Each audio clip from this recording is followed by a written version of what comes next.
She greets them brightly as Theo curiously watches them. Elle buys the rest of the flowers the children are selling. When Theo finally asks her about the children, she begins describing them like how Emma has a sick mother and Enzo used to be a pickpocket who tried to rob her. Apparently, the princess is supporting these children through her. One of the children tugs on Theo's coat and places a flower behind his ear, causing Elle to laugh at his expense. She is removing dirt from one of the children's faces when a voice angrily shouts for her to take her hands off him. He clearly doesn't trust nobles, claiming that they are planning to sell them off somewhere. Elle notes how the boy, Jacques, still doesn't trust anyone. Rather than arguing, she bids them goodbye instead. While walking, Elle confirms Theo's suspicion that Jacques is from the east. Recently, it has been targeted for human trafficking, and Jacques is a victim himself.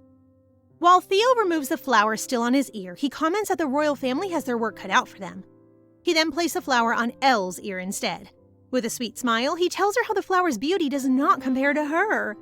This guy sure knows how to sweet talk. Stop smiling like that, mister.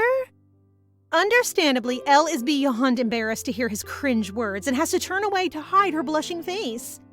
Good thing Theo diverts his attention from the flowers and asks what they are for. She answers that it is for the princess and her people. Later on, Princess Pippin is enraged to hear that Dame Elle has visited the palace only to give them the flowers and has not gone to see her. Miss Montherlant reminds her that she did upset Elle. She then turns to her cousin and asks why he's there. Theodore smiles at her playfully and reminds her that they are still family. The princess cringes and demands to know why he is there. Theodore directly asks her why she did not send him an invitation. Pippin answers that he already knows the answer, so Theo speculates that she wants him to go as Elle's partner. However, he informs his cousin that she is wrong this time. He recalls that when he suggested using him to get revenge, Elle straight up rejected the idea, declaring that she would not get revenge since she is a Knight of the Order of November. The princess is devastated that she miscalculated tremendously. She even recalls her aunt's words about not fully understanding men and women. Oh, princess, you may be a genius, but you still have a lot to learn. Because she is miserable, she provokes her cousin by telling him that he's lost his charm. Theo flashes a fake smile and replies that a child like her wouldn't understand that adults have a lot to worry about. Under the table, the two are childishly kicking each other. Despite being royals, they're so rowdy with each other. After deliberating, she decides to give him an invitation under one condition. He must give her an amusing show at the party, a challenge that Theo gladly accepts. Later on, a newcomer arrives. She goes down a carriage, and her attendant reminds her to pace herself. However, she doesn't listen and sprints up the palace stairs. She is panting by the time she reaches Princess Pippin, only to be disappointed Elle has already left the palace. The princess tries to comfort her cousin. The newcomer is the eldest daughter of the Duchess of House Lorraine, Maria Charlotte. She is shy and weak, but she has started a fan club dedicated to Elle. Talk about a diehard fan! When asked what she and Elle talked about, Pippin lies that they talked about their cousin, Theo. Charlotte begins blaming herself because apparently, if she wasn't kidnapped, Theo may have never become Elle's aide. It is revealed that Theodore is crazier than we thought because it turns out that he blackmailed the princess to assign him as Elle's aide by kidnapping their sickly cousin. OMG! What is wrong with you, Theo? Seeing her cousin being depressed, Pippin cheers her up by asking her to deliver the macarons she has her people make to Elle. Pippin is blushing and shocked when she hears the princess. Charlotte arrives at the order and is enthusiastically received by the knights. However, she hurriedly makes her way to Elle's office. When she's about to open the door to Elle's office, she hears an alarming sound. She hurriedly walks in and is horrified to see Elle on top of Theo on the floor. Charlotte menacingly stares at Theo and demands he get away from Elle. Later on, Charlotte is sobbing nonstop as Elle tries to calm her down. Theodore is no help at all because he only mocks his cousin, so Elle sends him away. Elle is actually quite thankful that Charlotte has interrupted something dangerous earlier.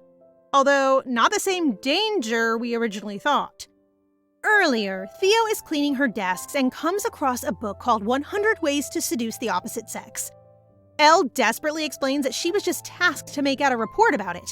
However, Theo being Theo makes fun of her and lifts the book out of her reach. The two crash to the ground due to their unruliness. That is how Charlotte found them in that position. Unknown to them, the Zephyr is able to get his hands on an invitation, which means that it is his chance to finally catch up to his failure to snatch up the princess's necklace. Suddenly, he hears some knights talking about the apparent bonus to be given to the knight who catches him. With a mad look in his eyes, he decides to mess with them. The commander of the Order of November is beyond frustrated. He takes it out on his advisor, who is also his nephew, for not being able to come up with a way to catch the Zephyr. What if Zephyr doesn't even show up at the party? Morris confidently tells him that the thief will certainly show up. He declares that Zephyr is predictable because the guy attacks to get the attention. The commander also speculates that they are dealing with someone with a hero complex. Meanwhile, Elle has taken Charlotte to the gate so she can board her carriage. Charlotte is flustered as she tells her that she had so much fun. Right before she leaves, Charlotte asks if Elle is attending the party, and when she gets her confirmation, she worries because Elle's ex-fiance and his new partner are attending. She takes Elle's hand and promises that she will protect her no matter what. In her carriage, Charlotte is gushing because of Elle when she notices that Theodore is in front of her. Theo tells her to be quiet, so she nervously obeys out of fear. Theo asks her if she really likes Elle so much. Charlotte recalls how Elle has helped her back then and declares firmly that she does like Elle. Despite his initial surprise, Theo comments that she finally stood up to him. Charlotte demands that he does not cause trouble for Elle. Theodore laughs and leans towards her, taking a handful of her hair. He informs her that he is actually putting his life on the line for Elle. He declares that he is upset that even though she claims to like Elle, she's not willing to do the same. He expresses how willing he is to die to protect Elle. Jeez, how intense! After that, Theo steps out and has a confrontation with Andre, Charlotte's knight. Threats have been made, and Charlotte tells Andre that he can't hurt Theo. Surprisingly, Theodore mysteriously refers to Charlotte as a kidnapper as well. How weird is this family? What do you mean that Charlotte is a kidnapper? Upon his return, Theo is met with quite a sight. Everyone is in disarray, especially his master, because Zephyr has the audacity to mock them. He has left a message on their wall, taunting the Order to catch him. Laverne, Elle, and Theo are exhausted trying to find a clue about the Zephyr using the dye he used on the wall of the Order. Unfortunately, due to bad luck and violent actions from both Laverne and Theo, their efforts are all for naught because they managed to not get a single clue. Theodore comments that the store owner from earlier doesn't want Zephyr to be caught.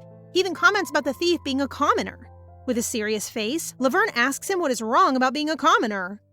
On their way home, Elle tells Theo that he misspoke earlier and that Laverne is a commoner herself. She reminds him that he'll be upset as well if he is judged because of his class. Theo accepts that he is rude, and so Elle tells him to talk to Laverne. She then asks him if he is returning to their estate, and he confirms this because he needs to prepare for the party.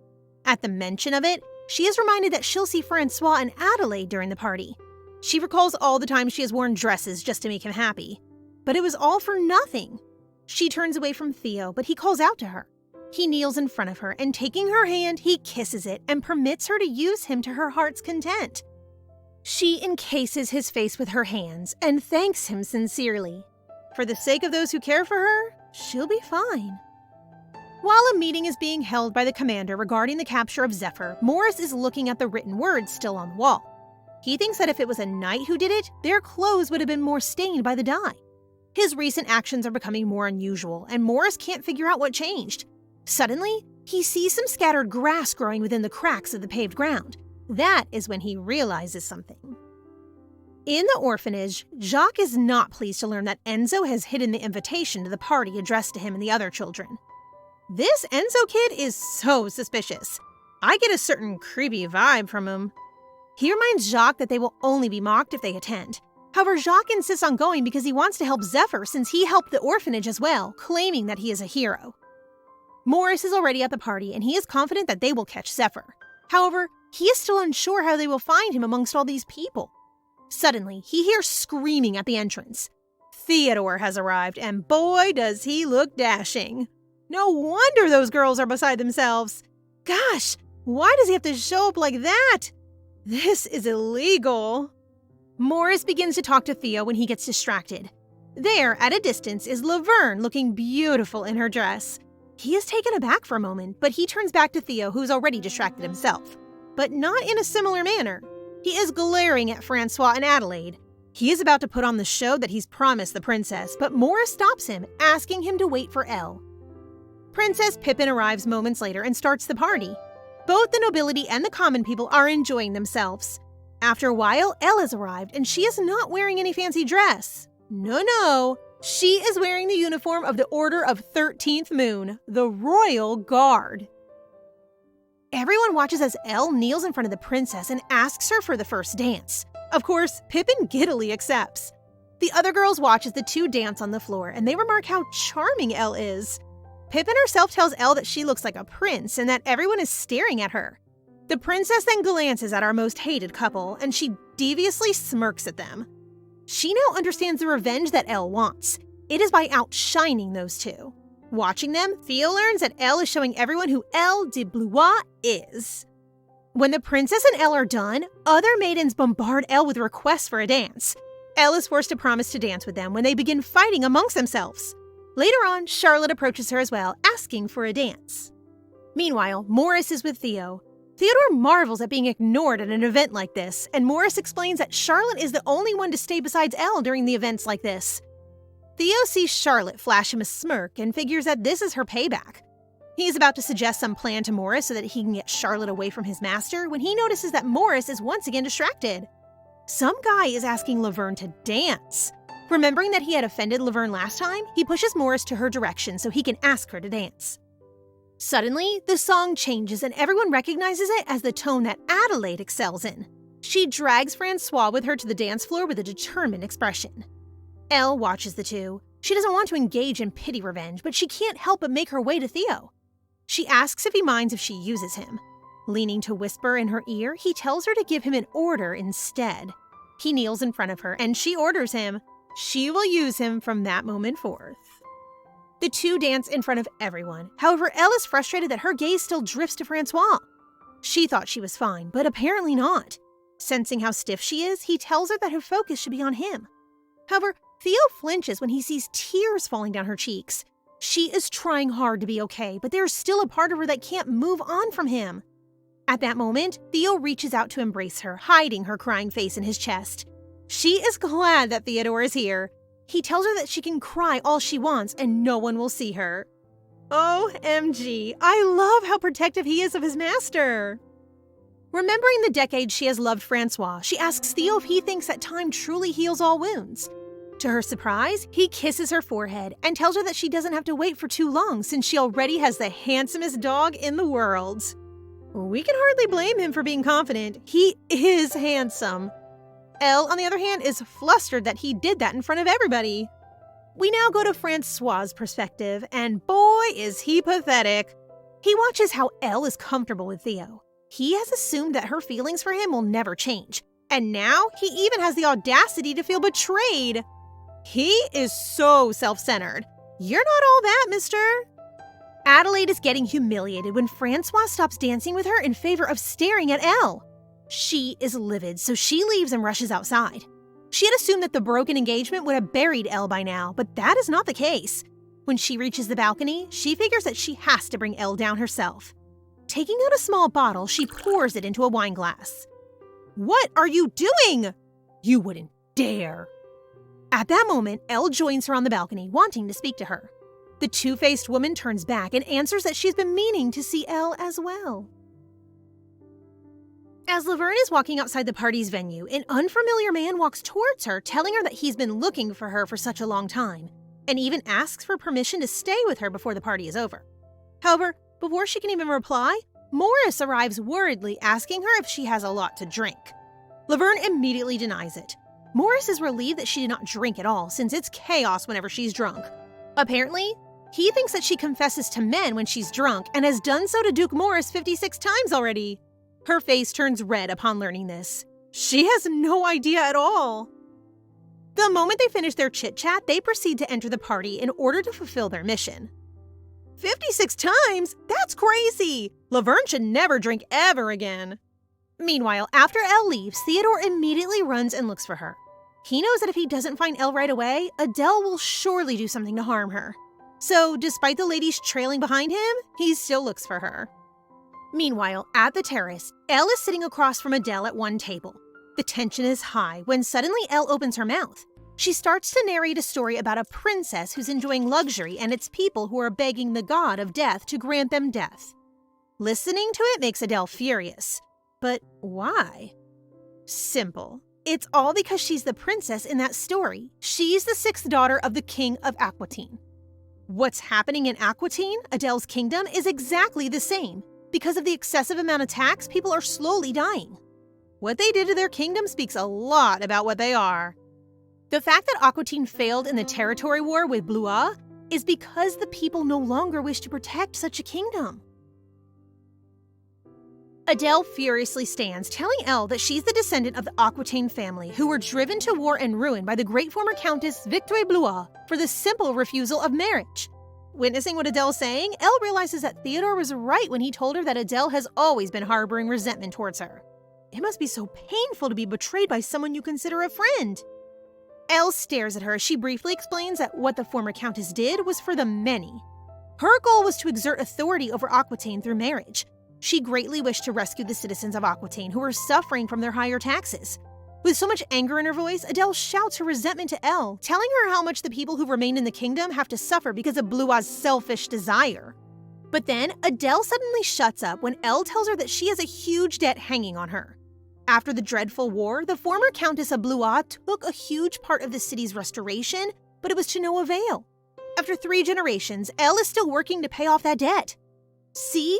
Despite what happened, the former Countess still offered money to restore that kingdom. A shocked expression starts to show on Adele's face. She is not aware that the House of Blois has any kind of debt going on. But then in the back of her mind, she thought, what's the use of knowing about those now? Despite all that, she pretends to act sorry and even apologizes to Elle for the way she reacted, telling her that she regrets taking out her resentment on her. Such a traitor! Elle, being the kind of person that she is, opens up to Adele that she wants a clear air between the two of them. She really sees Adele as her friend and still wants her to be, since Adele is the very first person that she considers her friend. Wanting to pursue her plan of poisoning Elle, Adele continues to act passionately in fixing their friendship. However, Elle isn't really that clueless. Being with Adele for 10 years taught her a lot of things about Adele. She knows that when Adele is anxious, she starts touching her hair like she is right now. Before drinking it, she leaves some remarkable words to Adele, telling her that there hasn't been a moment that she didn't consider her a friend. You can never lie to Elle, Adele. The moment her lips touch the glass, Theodore appears out of nowhere where he witnesses Adele slapping the glass away from Elle. Adele stands up and shouts at her that she never considers Elle as her friend. Theodore is furious. He immediately runs towards Adele. He is on the verge of swinging his sword, attempting to kill Adele when Elle stops him. She then tells him not to kill Adele and to never kill anyone without her permission. In the end, it's still a shock for him how kind-hearted Elle is. Despite her ex-friend wanting to kill her, she still has a soft spot for her and still can't bear to hurt her the way she does to her. Adele, you really don't deserve her. At the party's food section, Enzo seems to be so fond of seeing a lot of food while Jacques is taking care of the kids. Enzo gets curious the moment his eyes land at something. A bottle of alcohol. Well, he doesn't know that it's alcohol at all and just thinks that it's a normal drink. Before he can try, Elle appears all of a sudden and tells him to wait a few more years before he can have some since he's still a minor. When she sees who's beside Enzo, she's surprised and happy at the same time to see that it's Jacques. She tells him how glad she is to see him there, but Jacques remains cold and silent. Despite receiving a cold shoulder, Elle still hopes that he will loosen up and eventually open his heart to them. Elle is so sweet. She really wants to help them. In the middle of their get-together, the kids shout excitedly when Theodore appears. They start to run and give him hugs. He seems like he's popular with kids, huh? But not long after that, a cadet walks toward them to remind them about their mission, when all of a sudden, someone from the guests shouts that someone has stolen her bracelet. This gives them a huge advantage of locking up the doors to search everyone. Meanwhile, outside the party's venue, Francois is following Adele, asking her the reason for the way she's acting. Adele snaps at him, asking him if he still feels something for Elle and if he now regrets leaving Elle for her. She begins to question his love for her because if he really loves her, he would have followed her when she ran off. Francois doesn't know what to say other than he thinks that Adele is acting weird. The Adele he knows doesn't get angry. What kind of person doesn't get angry? How can he be so clueless? Adele feels pathetic hearing those words from him. She isn't some saint to not get angry at all. None of those ever mattered now since she never truly loved him. She only used him for her plans, which are now ruined the moment Elle told her that she doesn't want anything to do with Francois. She then turns around and leaves Francois in shock with all the revelations. Both of you deserve to get hurt because of those betrayals. Meanwhile, at the back of the huge tree, Laverne and Morris have witnessed all of those things happen. They're both in shock by what Adele did, especially how she plots all of those things to Elle. Despite how much they want to tell people, Morris asks Laverne to refrain from doing so to not cause havoc. While they're talking, a banana peel suddenly falls on Laverne, making her furious. There's a man at the tree branch. She angrily gets the banana peel and throws it to the man. When the man gets down from the tree, he's immediately shocked to see Laverne. Laverne immediately thinks that it's some kind of tactic, but the man introduces himself as her childhood friend, Andre. The moment she hears that, she immediately remembers. He's the kid from the Mohel Merchant Company. She's happy to see that he's all grown up now, but then she remembers how tragic his life has been considering that their company went bankrupt and his parents died. However, Andre just smiles at her, assuring her that he's all good since Lady Charlotte takes care of him. Meanwhile, in the back of Morris's mind, he suspects that Andre purposely dropped the banana peel to shift their attention. He thinks that Andre must have a hidden agenda. In the middle of their chit-chat, Morris's colleague appears looking tense. He asks them to go to the ball right away since the real Zephyr appeared at the party. All of them are in shock, including Andre. At the party, all of the guests are panicking since their jewelry is missing. Elle commands every night to start checking up on every guest for them to know who the thief is, but then a marquis starts to make a scene by shoving off a knight's hand, telling him that he's a noble and no commoner should ever dare to touch him. Guests start murmuring things because of what happened. Some of them even think that it's unfair to search all the guests just to find a few pieces of jewelry. Looking at the scene, the princess grins. At the back of her mind, she thinks that things are starting to get out of hand. What will Elle do now? Elle's blood boils, so she quickly gets a glass of wine. She walks towards the man and pours a glass of wine on him. She pushes the man's face on the table, making him squeak. It's already clear that he refused the protection of the knights, so she warned him to not go in search of it later on. Elle looks at the guests and announces that if they're confident enough to defend themselves, they may decline to be searched. The discrimination against commoners is so bad here. While the guests are being searched, the princess asks Elle what to do next, since the things are starting to get complicated, even though the princess herself lost her necklace. Elle's eyes widened. How could the princess's necklace be stolen? Meanwhile, outside the party, Theodore hears someone crying. It's Francois. They get into an argument. Francois provokes Theodore, telling him that Elle will never have feelings for him and that he'll always be number 2. This doesn't sit well for Theodore, so he punches Francois and stamps on his face. Francois cries out in pain, but Theo merely looks at him and warns him to never show his face in front of Elle ever again, or else he might do something worse. Theo can be so scary, even though he can look like an adorable puppy sometimes. Back at the party, Elle still can't comprehend what happened. She thinks that since the princess stays on the second floor after dancing with her, she'll be out of harm, but she's clearly wrong. Out of nowhere, a man shouts, saying that he knows who the thief is, and points to Enzo. Enzo denies all of it, but then the man says that he saw Enzo approaching the princess when he was wiping off her dress when he accidentally stepped on it. This mystery is driving me insane too. What is the truth? The men proceed to hold Enzo while Jacques is begging them to let go of him. Elle's about to shout for them to let go, but then she remembers Enzo's past.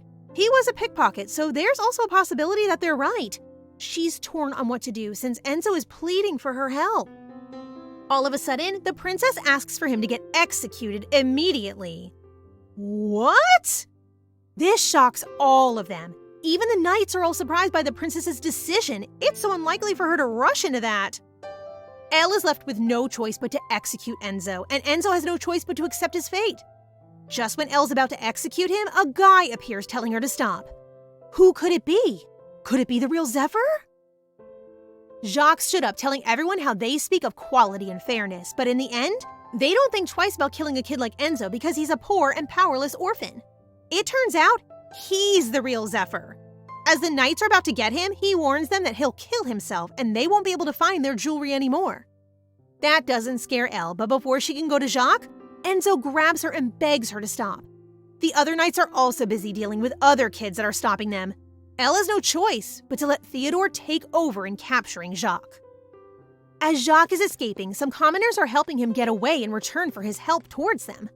Before he can go out, he throws an arrow at the chandelier above the princess to shift the attention of the knights because he knows that the princess will always be their first priority. As he's running toward the end, he reminds himself that he has to live.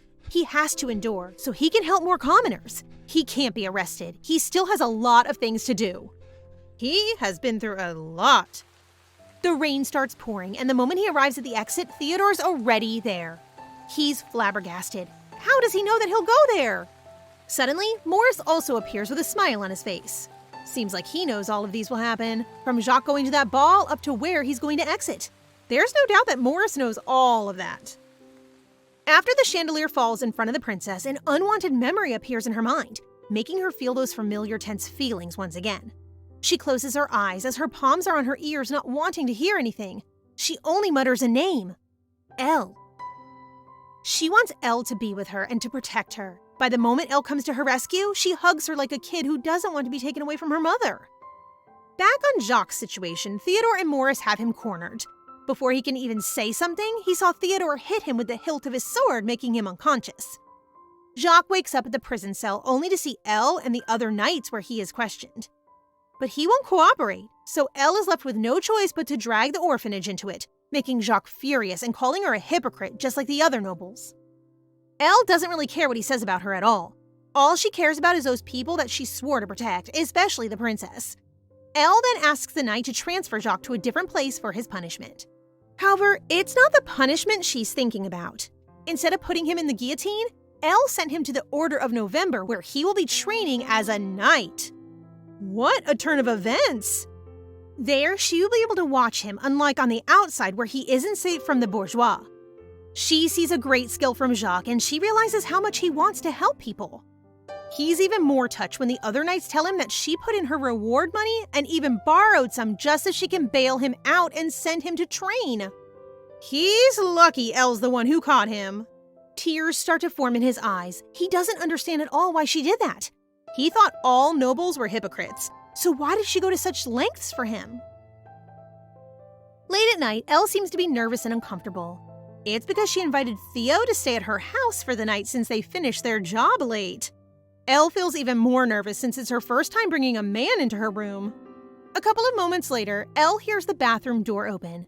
She feels relief that he's finally done. However, when she looks at him, her face starts to redden. Who wouldn't blush when a handsome man stands in front of you wearing only a bathrobe? He's so hot. Back at Elle's bedroom, it's decided that both of them will occupy the bed because Theo has never slept on the floor. He refuses to let Elle do so. That is how she finds herself lying beside a man for the first time. After a while, she recalls all the times he's helped her. Elle has this urge to tap him from the back and thank him for all that he's done for her. After doing so, she sits up. However, he also does the same and announces that he'll just sleep on the floor. It turns out that he can't sleep properly since he keeps getting naughty thoughts of her. This makes Elle blush. Theodore sits beside her and asks her if she likes him or not, so he won't be able to cross lines the next time. Elle answers him that it's not like she doesn't like him.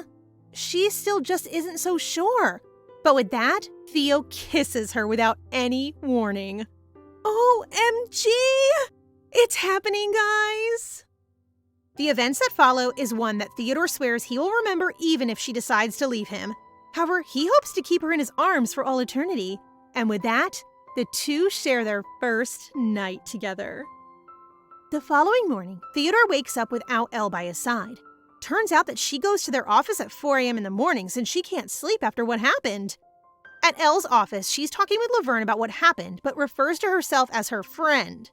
In the middle of their conversation, Theodore went in together with Morris. Elle is so stunned that she jumps out of the window. Unfortunately, Theo immediately follows her. Seeing Elle's behavior towards him makes Theo think that she must not have liked what happened. That's why he forces himself to tell her that it's all his fault, and to just forget about it.